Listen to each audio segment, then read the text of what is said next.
जय श्री कृष्ण बंधुओं। चैत मास की कृष्ण पक्ष की पाप मोचनी एकादशी की हार्दिक शुभकामनाएं। भगवान श्री हरि विष्णु और महालक्ष्मी की कृपा सदा आप सभी पर बनी रहे। आज की वीडियो में आप सुनेंगे पाप मोचनी एकादशी व्रत की कथा। सुनने से पहले कमेंट बॉक्स में ओम नमो भगवते वासुदेवाय नमः जरूर लिखिए। और पाप मोचनी एकादशी व्रत की कथा फाल्गुन मास के शुक्ल पक्ष की एकादशी का महत्व जानने के बाद अर्जुन ने भगवान श्री कृष्ण से कहा, हे मधुसूदन, आपने फाल्गुन मास के शुक्ल पक्ष की एकादशी अर्थात आम्ल की एकादशी के बारे में विस्तार पूर्वक मुझे बतलाया। अब चैत मास के कृष्ण पक्ष की एकादशी का क्या नाम है तथा उसकी विधि क्या है, कृपा करके आप मेरी बढ़ती हुई जिज्ञासा को शांत कीजिए। भगवान श्री कृष्ण ने कहा, हे अर्जुन, चैत मास के कृष्ण पक्ष की एकादशी को पाप मोचनी एकादशी के नाम से जाना जाता है।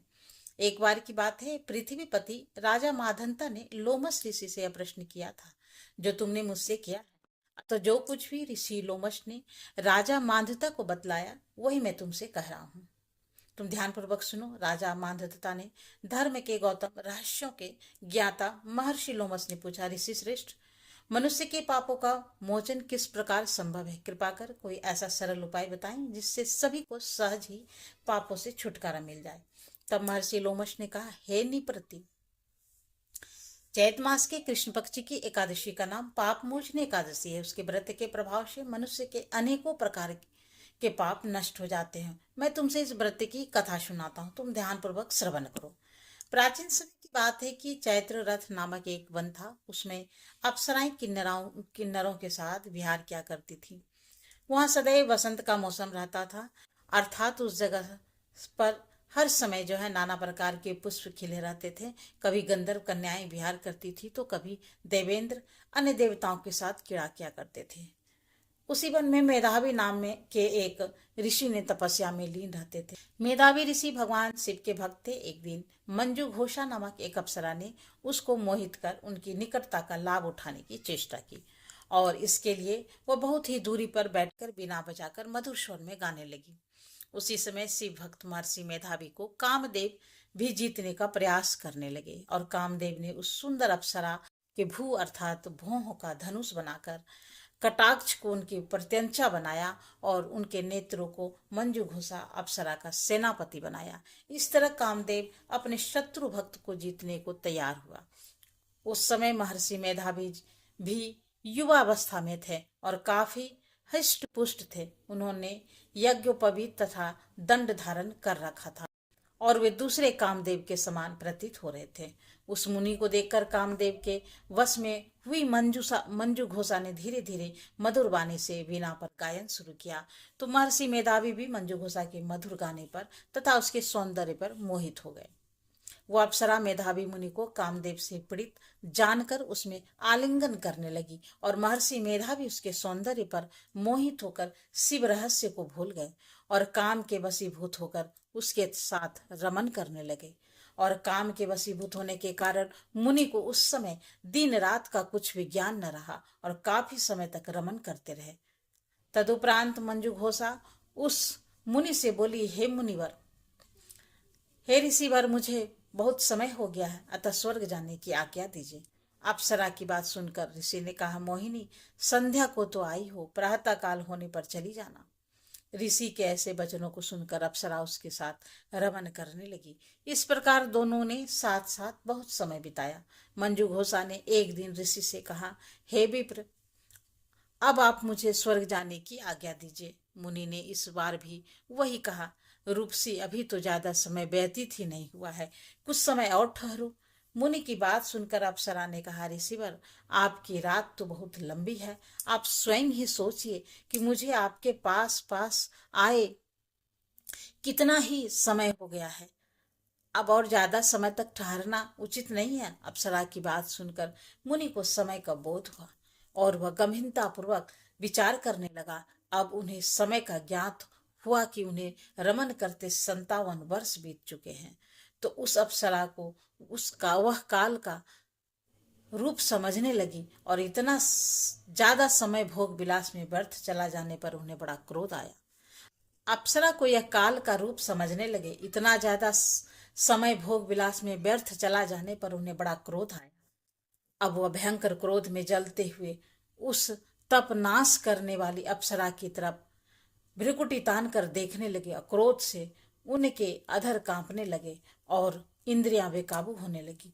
क्रोध से थरथराकर मुनि ने उस अप्सरा से कहा कि मेरे तप को नष्ट करने वाली दुष्टा, तू महापापन हो, बहुत ही दुराचार है, तुम पर धिक्कार है। अब तुम मेरे श्राप से पिचासनी बन जा।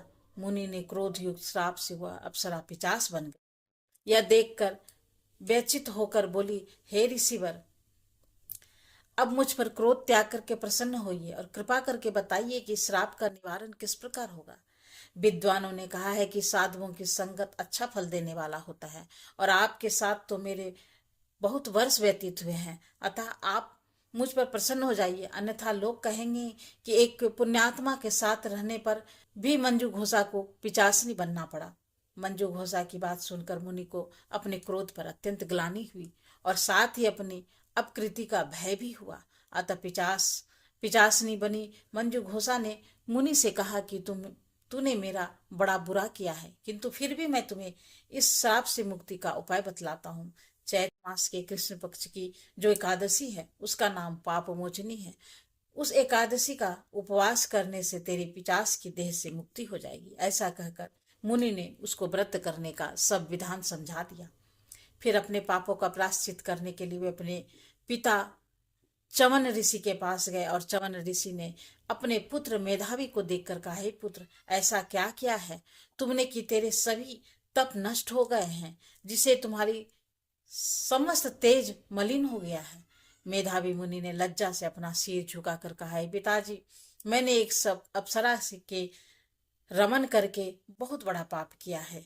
इसी पाप के कारण संभवतः मेरा सारा तेज और मेरे तप नष्ट हो गए हैं। कृपा करके आप इस पाप से छूटने का उपाय बतलाइए। ऋषि ने कहा, हे पुत्र, तुम चैत मास के कृष्ण पक्ष की पाप मोचनी एकादशी का विधि तथा भक्ति पूर्वक उपवास करो, इससे तुम्हारे सभी पाप नष्ट हो जाएंगे। अपने पिता चवन ऋषि के वचनों को सुनकर मेधावी मुनि ने पाप मोचनी एकादशी का विधि पूर्वक व्रत किया। उसके प्रभाव से उसके सभी पाप नष्ट हो गए और मंजू घोषा अप्सरा भी पाप मोचनी एकादशी का उपवास करने से पिचासनी का देह से छूट गई और पुनः अपना सुंदर रूप धारण करके स्वर्ग लोक चली गई। लोमस मुनि ने कहा, हे राजन, इस पाप मोचनी एकादशी के प्रभाव से समस्त पाप नष्ट हो जाते हैं।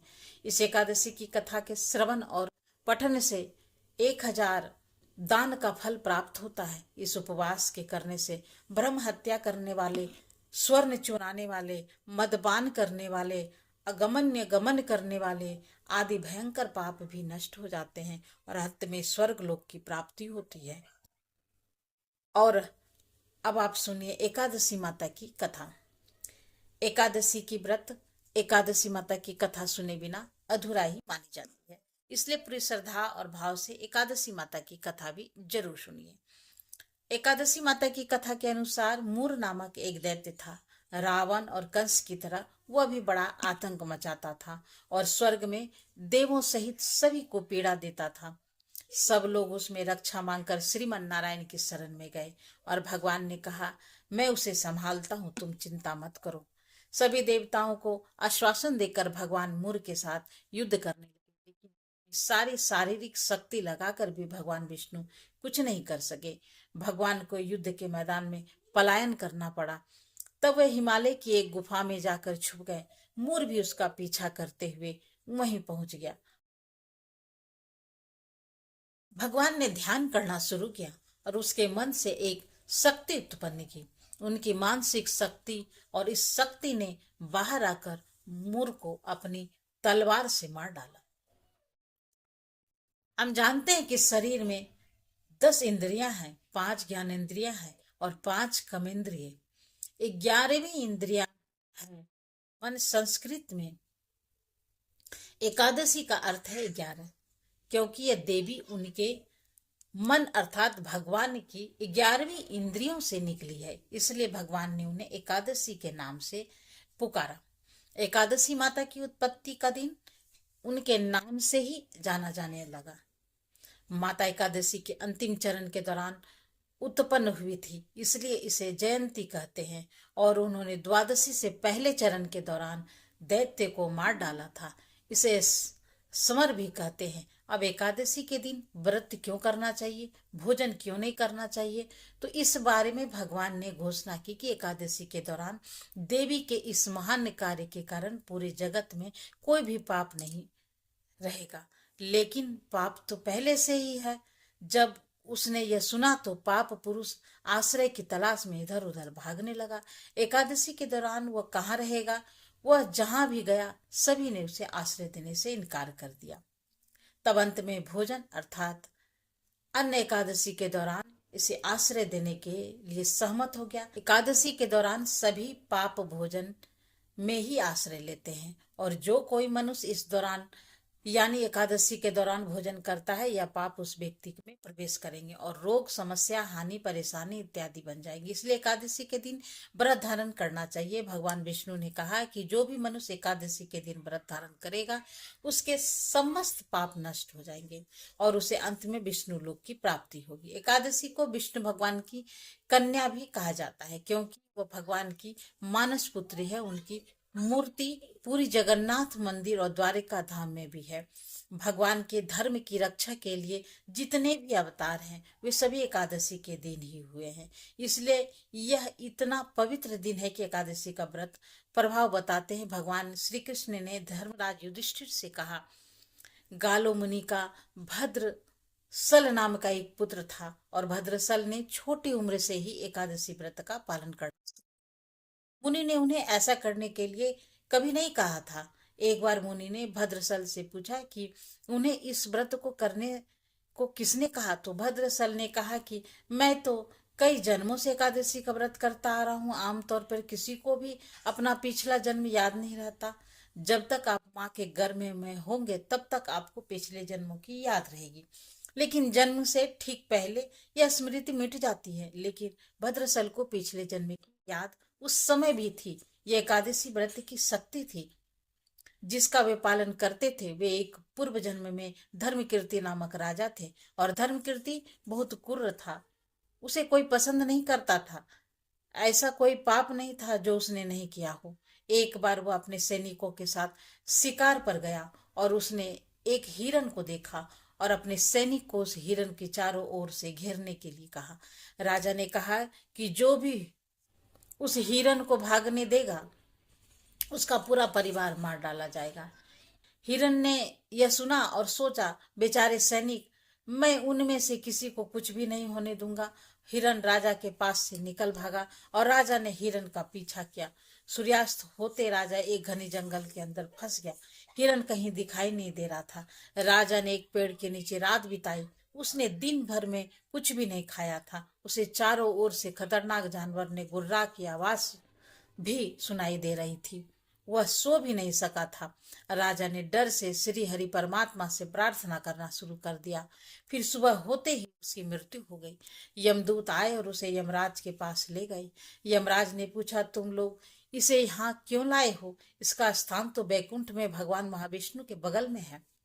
यमदूत ने यमराज से कहा, लेकिन राजन यह तो महापापी है। यमराज बोला, नहीं, वह सब चला गया। अब वह बिल्कुल पवित्र है। जिस दिन इसकी मृत्यु हुई वो एकादशी था। उन्होंने दिन भर उपवास किया और रात में जागते हुए श्री हरि का स्मरण किया। उनके सारे पाप दूर हो गए, ये पवित्र हो गए। तब यमराज ने स्वयं एक स्वर्ण रथ बुलवाया और राजा को बैकुंठ भेज दिया। इसके बाद जब लोगों को इस बारे में पृथ्वी पर पता चला तो वे सभी एकादशी का पालन करने लगे और अधिक उत्साहित हो गए। तो बोले प्रेम से एकादशी माता की जय। तो ये थी एकादशी पाप मोचनी एकादशी व्रत की कथा। तो उम्मीद है आप सभी के लिए उपयोगी साबित हुई। यदि उपयोगी लगी है तो लाइक कीजिए, शेयर करना तो बिल्कुल भी नहीं भूलिए। तो फिर मिलते हैं एक नए वीडियो में नई जानकारी के साथ। तब तक के लिए नमस्कार। Thanks for watching.